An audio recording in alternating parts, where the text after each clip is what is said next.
فَكُّ رَقَبَةٍ أَوْ إِطْعَامٌ فِي يَوْمٍ ذِي مَسْغَبَةٍ، گردن چھڑانا یا بھوک والے دن کھانا کھلانا۔ سامعین، آج ہماری سورہ البلد کی آیت مبارکہ نمبر 14 کی تلاوت و ترجمہ کا شرف نصیب ہوا۔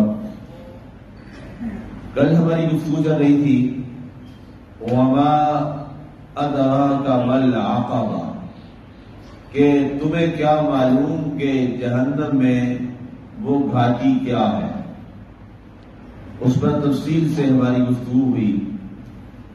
اس کے بعد رب ذوالجلال نے فرمایا فَكُّ رَقَبَةٍ،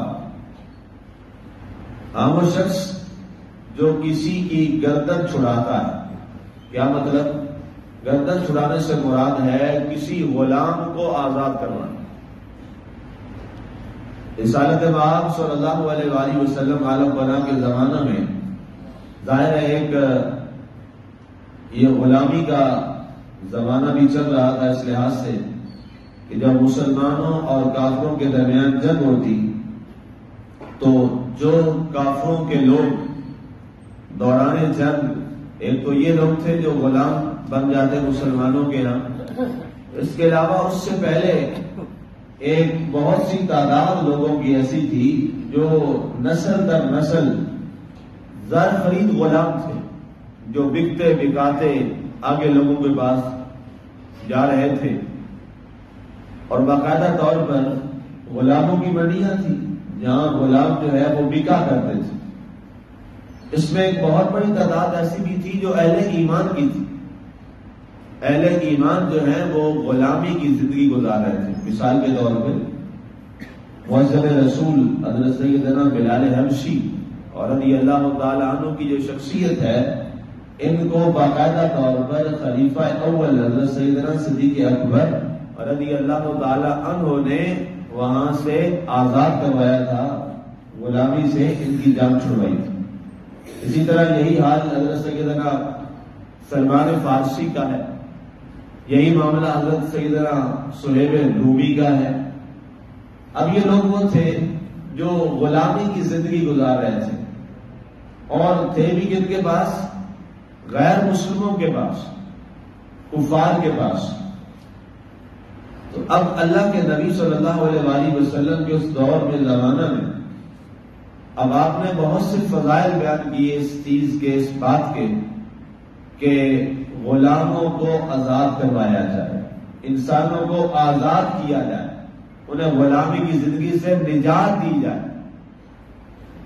اللہ نے ارشاد فرمایا فَكُّ رَقَبَةٍ، وہ شخص جو کسی کی گردن آزاد کرواتا ہے، کسی کو غلامی کی زندگی سے جان چھڑواتا ہے، اللہ اس کو اس کا بہت اجر عطا فرمائے۔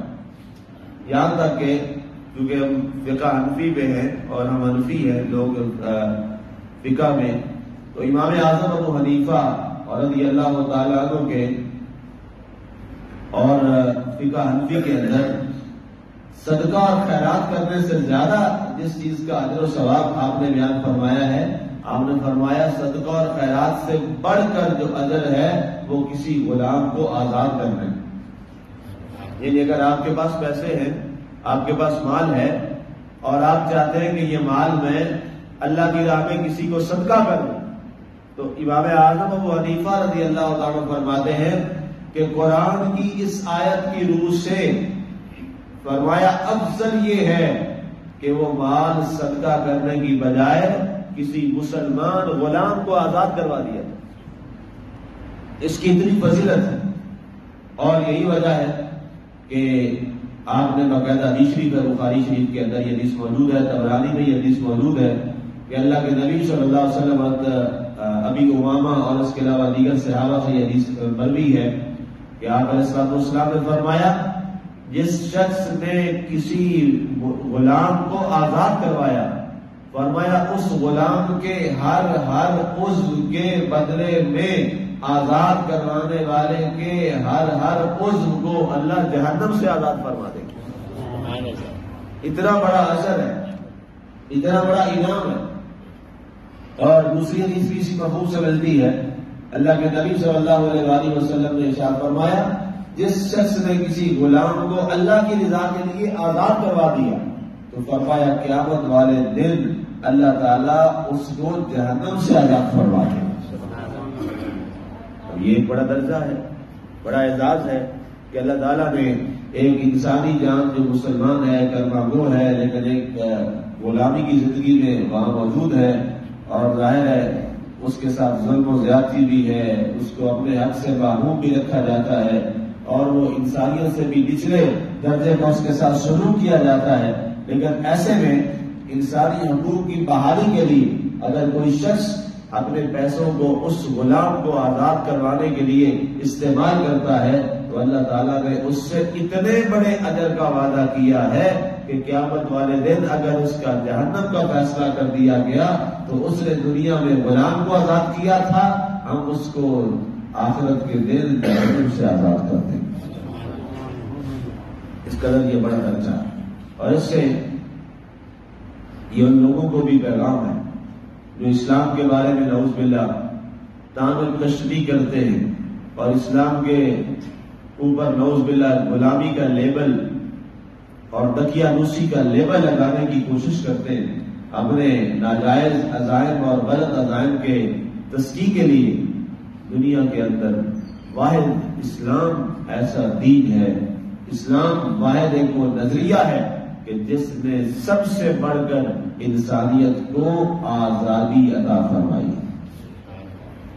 اس سے بڑی اور کیا دلیل ہے کہ ایک غلام کو آزاد کرنے میں اللہ نے کتنے بڑے اجر کا ثواب عطا فرما دیا. یہ اسلام ہے، یہ اسلام ہی ہے کہ جس نے عورت جس کے ساتھ اتنا برا اور ناجائز اور ناروا سلوک رکھا جاتا تھا، اس ظالمانہ سفاکانہ رویوں سے جس نے عورت کو آزاد کروایا ہے وہ بھی اسلام، وہ بھی ہمارا دین اسلام ہے. دنیا کی کسی معاشرے میں، کسی سوسائٹی میں یہ مقام اور عزت کسی نے آج تک عورت کو نہیں دی. از ابتدا کا انتہا جہاں آقا کے نبوت کا اعلان ہوتا ہے اس لمحے تک یہ اسلام ہی تھا جس نے ماں کے قدموں میں جنت کا اعلان کیا. یہ اسلام ہی ہے جس نے بیٹی کو رحمت قرار دیا. یہ اسلام ہی ہے جس نے بیوی کو انسان کا خامد کا آدھا ایمان قرار دیا. ہی ہے جس نے ایک بیٹی کی پرورش کو اور کرنے والے اور اس کی کفالت کرنے والے باپ کو اللہ کے نبی صلی اللہ علیہ وسلم نے دنیا میں ہی جنت کی بشارت اس انداز میں دی کہ وہ میرے ساتھ ایسے ہوگا جیسے وہ ہوئی. اتنا بڑا اعلان، اتنا بڑا مقام ہے. آج تک یہ کسی معاشرے نے دیا تھا؟ کسی معاشرے نے دی، کسی تہذیب نے یہ نہیں دی. اور آج دنیا ہوس کے عالم میں اور اس سے پہلے بھی ایسی تھی کہ عورت کو بھی برابر محنت، مرد کو بھی برابر محنت کرنا پڑتی. یہ اسلام ہی ہے جس نے عورت کو اتنا مقام بخشا کہ مرد سے کہا کہ عورت کو تو یہ نہیں مجبور کر سکتا کہ وہ جا کے روزی کمائے، جاب کرے، نوکری کرے، کمائے. نہیں، فرمایا تجھ مرد کے اوپر فرض ہے وہ عزت کے ساتھ چار دیواری میں رہے اور تو اس کے لیے کما کے لے کے. یہ اسلام کی تھیوری، یہ اسلام کا اعلان. یہ چیزیں ہمیں قرآن سے پڑھنی چاہیے تاکہ آج کل میں اس لیے یہ باتیں کرتا ہوں کہ سوشل میڈیا کا زمانہ ہے اور یہ بڑا الگ سے ایک فتنہ ہے کہ اس کے اوپر جس انداز سے ہماری نوجوان نسل کو کیپچر کیا جاتا ہے اور اپنے نظریات جو ہیں، اب ظاہر ہے وہ ہتھیاروں والی اور بموں والی جنگیں اب نہیں ہوگی. اب نظریات کی سرحدوں کی جنگ ہے. اب لوگوں کے نظریات کے ساتھ جنگ کی جاتی ہے، انہیں ان نظریات سے اسلام سے دور کیا جاتا ہے اور عجیب عجیب سوالات اور شکوک و شبہات جو ہیں وہ نوجوانوں کی سوچ اور فکر میں پیدا کیے جاتے ہیں. بات نصیبی یہ ہے کہ وہ دین سے دور ہوتے ہیں، دین کو سمجھتے نہیں ہیں، قرآن کو سمجھتے نہیں ہیں اور اس کے بعد وہ ڈی ٹریک ہو جاتے ہیں. بہت سے ہمارے یہاں کے نوجوان ہیں ان کو میں کوشش تو کرتا ہوں کہ جس کو جہاں دیکھتا ہوں اس کو انفرادی طور پر میں بلا کے سمجھاتا ہوں، اور کچھ اور لوگ بچے نوجوان بھی آ جاتے ہیں، پوچھتے اس طرح کی سوالات دی، ہم نے آج یہ فلاں کا یہ دیکھا، آج وہ فلاں یہ کہہ رہا تھا، آج فلاں وہ یوٹیوب پہ یہ کہہ رہا تھا۔ تو اس کی وجہ کیا ہے کہ ہمارا جو نوجوان ہے وہ قرآن سے نابلد ہے، وہ دین سے نابلد ہے، اور اس نے دین کو اس انداز میں سبقاً پڑھا نہیں ہے۔ جتنا کچھ کر رہا ہے وہ صرف ثواب کی نیت سے اور برکت کی نیت سے، حالانکہ دنیا کے اندر سب سے بڑا جو نالج اور علم کا دائی ہے وہ بھی کون سا دین ہے؟ وہ دین اسلام۔ یہ اسلامی تو ہے جس نے آغاز بھی وحی کا کس لفظ سے کیا ہے؟ اقرا۔ اسلام کا تو آغاز ہی پڑھنے سے، پڑھنے پڑھانے سے، اقرا پہلا یہ لفظ، اور اسی اسلام نے یہ مقام اور بیان فرمایا والذین اوتوا العلم درجات۔ یہ اسلام ہی ہے جس نے اس اسلام کے بانی اور داعی امت اور پوری دنیا کے نبیوں کے اماموں مقتدا حضرت سیدنا محمد رسول اللہ صلی اللہ علیہ وسلم کو دعا کیا سکھائی ہے؟ وہ دعا بھی علم کے بارے میں، قل رب زدنی علما، اے محبوب آپ یہ دعا کیا کریں، اے اللہ میرے علم میں اضافہ فرما۔ مسلمان سے تو بڑا کائنات میں کوئی علم والا ہونا بھی نہیں چاہیے۔ قرآن اس کا دائی ہے، هل يستوي الذين يعلمون والذين لا يعلمون، یہ قرآن کے فیصلے ہیں، یہ قرآن کے اعلان ہیں۔ لیکن ظاہر ہے یہ باتیں تبھی سمجھ آئے گی جب ہمارا نوجوان ایک اس کو بطور نالج بک بھی سمجھ کر کہ اس میں سب کچھ ہے، میں اس کو پڑھوں اور اس کو سیکھوں کہ یہ ایک اتنی عظیم کتاب جو آئی ہے کہ جس کے بارے اللہ نے فرمایا ہے کہ یہ اتنی کمال کی یہ کلام اور کتاب ہے کہ اگر پہاڑوں پر اتار دی جاتی تو وہ ریزہ ریزہ ہو جاتے، اور یہ سینہ اقدس مصطفیٰ صلی اللہ علیہ وسلم پہ آئی ہے تو مجھے اس میں غور تو کرنا چاہیے، یہ کیا کمال کلام۔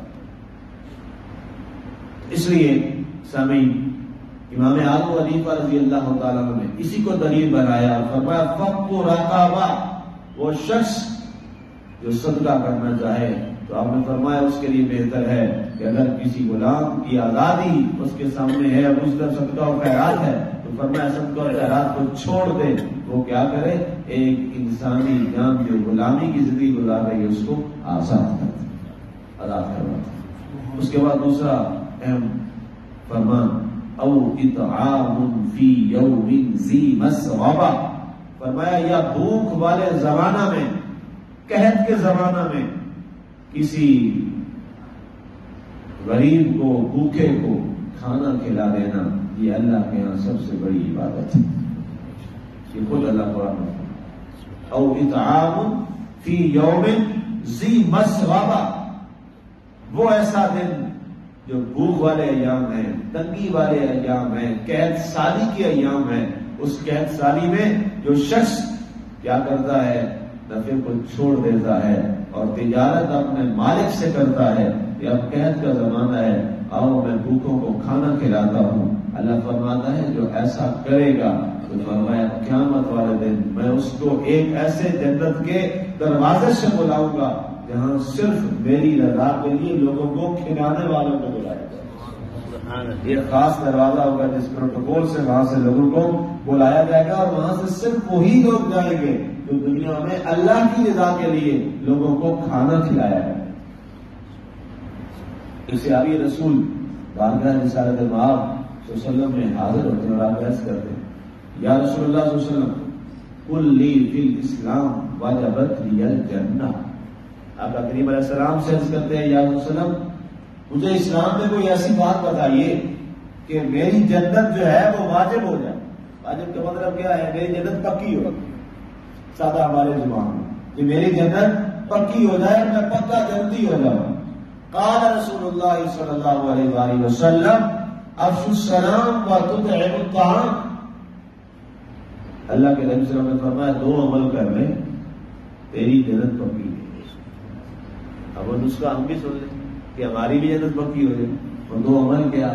ظاہر سوال کرنے والے صحابی ہیں، اور جواب دینے والے خود جناب رسالت امام صلی اللہ علیہ وسلم.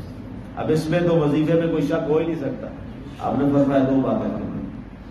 نمبر فرمایا ایک افشوا السلام، فرمایا سلام کو پھیلاؤ، جس کو جانتے ہو اسے بھی سلام دو، جسے نہیں جانتے اسے بھی سلام دو. ہر ایک کو سلام دو، السلام علیکم ورحمۃ اللہ، السلام علیکم ورحمۃ اللہ. فرمایا نمبر ایک یہ عمل کر لو، اور دوسرا کیا ہے تطعم الطعام، فرمایا لوگوں کو کھانا کھلایا کرو. یہ دو عمل کر لو، اللہ نے تیری جنت پکی کر. اب یہ دونوں کا تعلق کس سے ہے؟ انسانیت سے. اس کا تعلق انسانوں سے. فرمایا جب تم کسی کو سلام کرتے ہو تو اس پر تم سلامتی بھیجتے ہو، اس کے لیے تم پیغام امن دیتے ہو. ہاں اس میں ظاہر ہے مسلمان کی زبان اور دل تو ظاہر ہے جب تک ایک نہ ہو تو اس کا فائدہ کرتی. جب آپ زبان سے کسی کو کہتے ہیں السلام علیکم ورحمۃ اللہ وبرکاتہ، تو اس کا مطلب کیا ہے کہ تمہارا دل اس بات کو تسلیم کرے کہ میں اپنے مسلمان بھائی کے لیے نیک خواہشات اور نیک تمنا رکھتا ہوں. تبھی سلام کا فائدہ ہے. وگرنہ یہ لفظوں کی نقل اللہ کو نہیں چاہیے. یہ صرف لفظوں کی جو ایک دوہرائی ہے یا رتا ہے، اللہ کو یہ نہیں چاہیے، اور نہ یہ دین چاہتا ہے. دین یہ چاہتا ہے کہ اگر تمہاری زبان سے یہ نکلے السلام علیکم ورحمۃ اللہ، تو تمہارا دل بھی اس بات کی گواہی دے کہ ہاں میرے اس مسلمان بھائی کے لیے میری نیک خواہشات ہیں. اگر ایسا نہیں ہے تو سلام کرنا بھی چاہیے. منافقت ہو جائے، مسلمان منافق ہو جائے. مسلمان تو حق کو ہوتا. اور دوسری چیز تطعم الطعام، اللہ کی رضا میں کسی ہوتا ہے. یہ اتنا بڑا عمل ہے، یہ نبیوں اور رسولوں کا عمل رہا ہے، اور نبیوں اور رسولوں کے بعد ان کے جانشینوں کا یہ عمل رہا ہے کہ اللہ کی رضا کے لیے کھلایا جائے. یہ اتنا بڑا عمل ہے، اتنا بڑا عمل ہے. اور اس کا عملی مظاہرہ آقا کریم علیہ السلام کے زمانہ میں آپ نے دیکھنا ہو تو آپ کو جگہ جگہ اس کے عملی مظاہرے ملیں گے. گھر میں اگر کوئی اچھا کھانا آتا تو آقا کریم علیہ السلام کیا کرتے؟ اس کھانے کو اٹھا کے کہاں لے آتے؟ اصحاب صفہ کے پاس. وہ جو دین پڑھتے تھے، جو دین سیکھتے تھے، اللہ کے نبی صلی اللہ علیہ وسلم ان کے ساتھ بیٹھ کے کھانا کھایا کرتے تھے. اور اس کا بڑا اجر ہے. جو دین سیکھ رہا ہے اس کے ساتھ بیٹھ کے کھانا کھانا، اس پر ایک الگ اجر ہے. ہمارے اساتذہ کرام شیوخ القرآن، ان کا بڑا درجہ مقام تھا. وہ ہمارے ساتھ نیچے چٹائی پہ بیٹھ کے وہ دال کھایا کرتے تھے. تو ہم نے کہنا کہ جی آپ ہمارے استاد جی آپ یہاں کو بیٹھے ہوئے اچھا نہیں لگتا. تو وہ فرمایا کرتے تھے کہ وہ طالب علم جو دین سیکھ رہا ہے، اللہ تعالیٰ کے یہاں اس سے بڑھ کر کسی کا درجہ، کیونکہ وہ شیطان کا سب سے بڑھ کے مقابلہ کر رہا ہے. اور میں نے اسے بتایا تھا کہ شیطان کو ساری دنیا کی فکر نہیں ہوتی اتنی اسے ایک عالم دین کی فکر ہوتی ہے کہ یہ لوگوں کو کیوں میرے خلاف کر رہا ہے. اور اسے 100 علماء کی فکر نہیں ہوتی اتنی ایک اس طالب علم کی ہوتی ہے جو دین سیکھنے جا رہا ہوتا ہے. یہ تو بن گیا ہے ابھی نیا کوئی نہ عالم بن گیا دین سیکھ. یہ شیطان کو چونکہ پتا ہے، ظاہر ہے یہ دین پڑھے گا، دین سیکھے گا، لوگوں کو دین کی بات بتائے گا، میرے خلاف یہ چلے گا، لوگ میرے راستے سے بچ جائیں گے اس کے بیان کے بعد، اس کی تبلیغ کے بعد. تو اس لیے یہ کھانا کھلانا اللہ کی رضا کے لیے، کسی کو بھی اللہ کی رضا کے لیے کھانا کھلانا، یہ اللہ کو بہت عمل پسندیدہ ہے. اسی طرح صحابہ میں سے آپ دیکھیں باقاعدہ طور پر وہ قرآن کی آیت ہے وَيُطْعِمُونَ الطَّعَامَ عَلَىٰ حُبِّهِ مِسْكِينًا وَيَتِيمًا وَأَسِيرًا. حضرت علی رضی اللہ تعالیٰ کے بارے میں یہ آیت نازل ہوئی جب آپ نے تینوں دن روزے کے ساتھ تھے، آپ کی خاندان فیملی روزے کے ساتھ تھی، اور پہلے دن ایک مسکین آ گیا کھانا دے دیا افطاری کے وقت، دوسرے دن یتیم آ گیا کھانا دے دیا، تیسرے دن ایک قیدی آ گیا، آپ نے وہ کھانا اٹھا کے اس کو دے دیا، خود کھانا نہیں کھایا. تو اللہ نے قرآن کی آیت نازل فرما دی، فرمایا محبوب تیرے صحابہ میں ایسے لوگ بھی ہیں جو اللہ کی محبت میں یتیموں، مسکینوں اور قیدیوں کو اپنا کھانا کھلا دیتے ہیں اپنی ذات پہ، وَيُؤْثِرُونَ عَلَىٰ أَنفُسِهِمْ وَلَوْ كَانَ بِهِمْ خَصَاصَةٌ، یہ اپنی ذات کو دوسروں کو ترجیح دیتے۔ اسی طرح حضرت عثمان غنی ذوالنورین رضی اللہ عنہ کا معاملہ دیکھیے، جب قحط پڑ گیا، اللہ نے یہ فرمایا نا کہ قحط کے زمانہ میں، بھوک کے زمانہ میں وہ کھانا کھلاتا ہے، تو آپ کے 100 اونٹ آ رہے تھے تجارت کے لیے، تو آپ نے وہ 100 کے 100 اونٹ جو ہیں، سارے تاجر آئے ہوئے تھے، آپ سے خریدتے تھے، آپ بہت بڑے تاجر تھے، تو تاجر وہاں پہنچے، آپ نے فرمایا کہ سارے اونٹ جو ہیں وہ سارا اناج غلہ جو ہے وہ وہاں پر مسجد نبی کے صحن میں اتار دیا تھا۔ تو تاجروں نے کہا ظاہر ہے قحط پڑا ہوا ہے، مہنگے داموں خریدیں گے، پھر اور مہنگے داموں آگے بیچیں گے، ظاہر ہے قحط کا زمانہ ہے۔ آپ نے فرمایا ہاں جی، کون میرے ساتھ بیع کرے گا؟ ہم کریں گے، سارے بیٹھے، ہم کیا نفع دو گے؟ کسی کا اتنے فیصد، کسی نے کہا بھی، بڑھتے بڑھتے وہ 30-40 گنا تک پہنچ گئے، سب سے بڑی جو بولی لگی، آپ نے فرمایا نہیں، اتنا سستا سودا میں نہیں بیچتا۔ بھائیوں نے کہا جی اتنا مہنگا سودا کبھی کسی کا بکا جتنا آج آپ کو ریٹ لگ گیا ہے قحط کے زمانے میں؟ آپ نے فرمایا میں تو 70 گنا تک نفع لینا چاہتا ہوں، اگر کوئی لے سکتا رہے۔ انہوں نے کہا جی ایسا تو کوئی بھی نہیں ہے جو ایسا کرے۔ فرمایا نہیں، ایک ایسا ہے جس سے میں تجارت کرتا ہوں، وہ 70 گنا سے بھی زیادہ نفع دے گا۔ فرمایا اللہ سے میں تجارت کرتا ہوں۔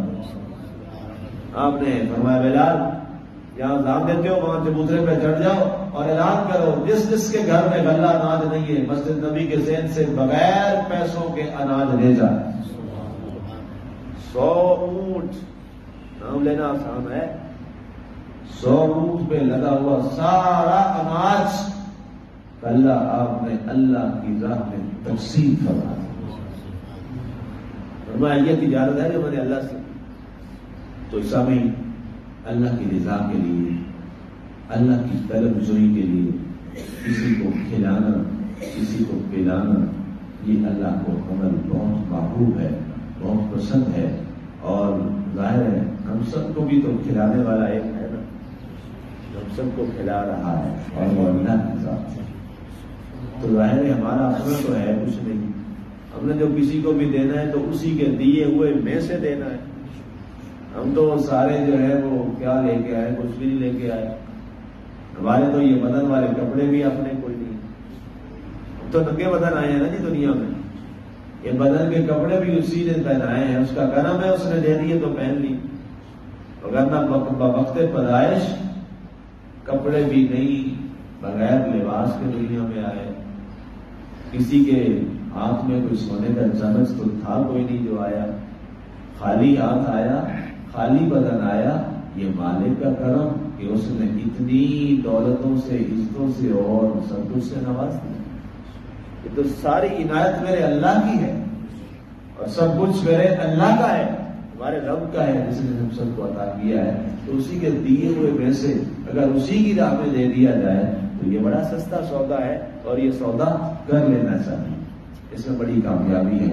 اللہ ہمیں من کی توفیق عطا فرمائے، آمین۔ وما علینا الا البلاغ۔